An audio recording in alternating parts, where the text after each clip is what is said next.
Hi, this is James Paul White, and I have a surprise for you. I've decided instead of doing a video this week on verses that are hard to live out, I've decided to kind of open up a little bit and kind of share with you my vision for the future.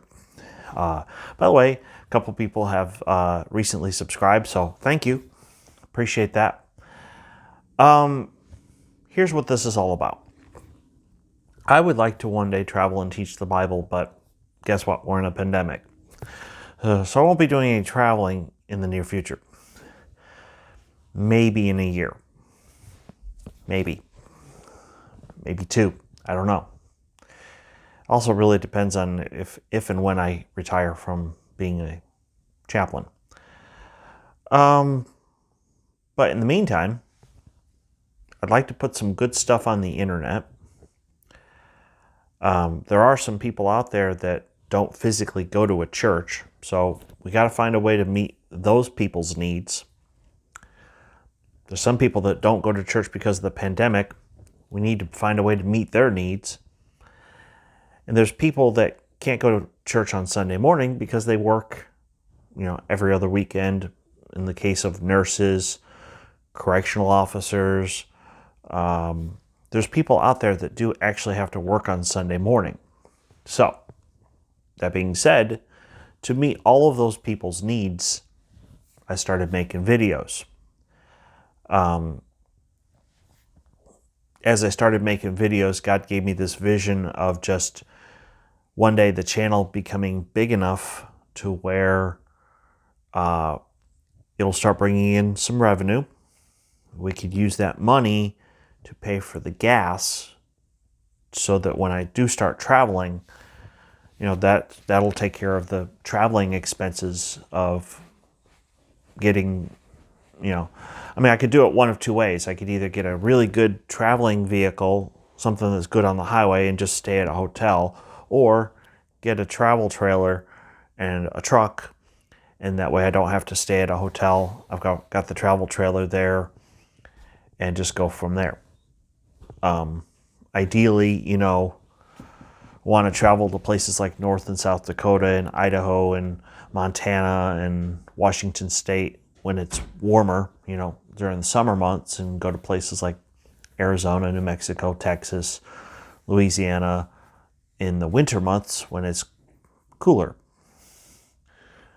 So that's kind of the plan. That's the whole gist of doing this. And then, of course, Ephesians 4,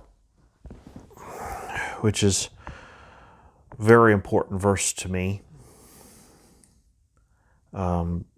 Very, very important, because it's actually from verse 11 to verse 15, and I'll explain why here in a second. See, I believe, and I've been told by several people, that I have a teaching gift.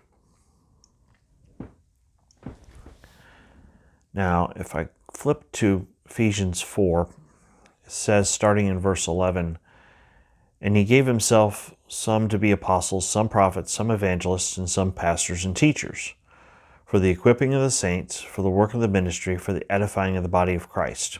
So as a teacher, I'm to build people up. I want to encourage you. I want to build you up. I want you to be stronger in your faith.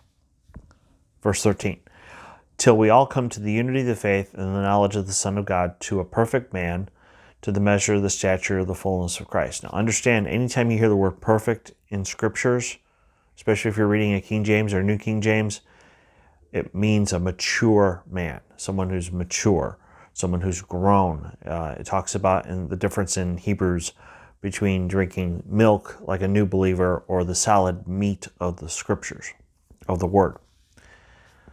Why do we need to grow up in our faith? Verse 14, "So that we should no longer be children tossed to and fro and carried about with every wind of doctrine by the trickery of men and the cunning craftiness of deceitful plotting." So in other words, we don't bounce around in our faith. Believe one thing one day and one thing another, and then the next month we believe something else. And I was like that at the beginning, and I know what that feels like, and it's not good. And here's here's the most important part, verse 15. But speaking the truth in love, which is what we're all called to do, may grow up in all things into him who is the head, Christ. Now, if I go to the New Living Translation version of verse 15, I think this really says it clearer. Actually, let me go to verse 14. It says, "Then we will no longer be immature like children. We won't be tossed and blown about by every new wind of teaching. We will not be influenced when people try to trick us with lies so clever they sound like truth." Some false teachings are out there and they sound like truth, like the movement that tries to say that there is no hell and that everybody's going to go to heaven. Bishop Carlton Pearson fell into that trap, and we need to pray for him. That's just an example. I genuinely believe he's a good guy. I've met him. He's a good guy. He just needs help. Verse 15. "Instead, we will speak the truth in love, growing in every way more and more like Christ, who is the head of his body, the church." Our goal as Christians should be to become a little bit more like Jesus each and every day. And that's what I'm here to do. I'm here to inspire people to do that. So that's what this whole channel's about. That's what everything's about. I figure we had a few new people.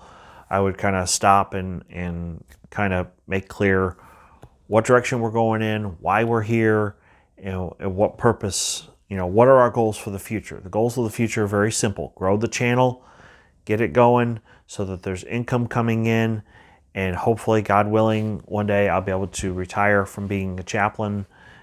I'll start traveling and teaching the Bible, and then the income from this channel can help pay for expenses like gas or diesel fuel, depending on what type of RV I get, and other traveling expenses, and possibly even administrative costs.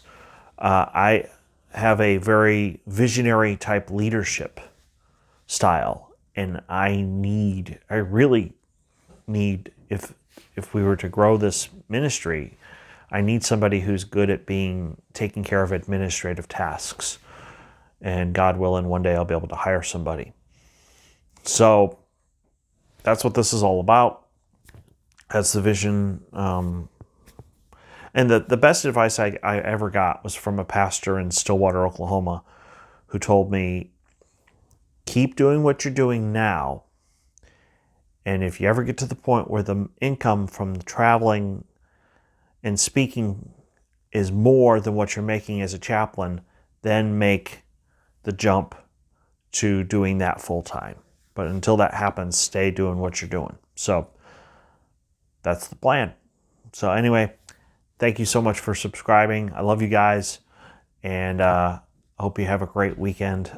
Please pray especially for people in Texas, that the weather will warm up and those people will get their power back.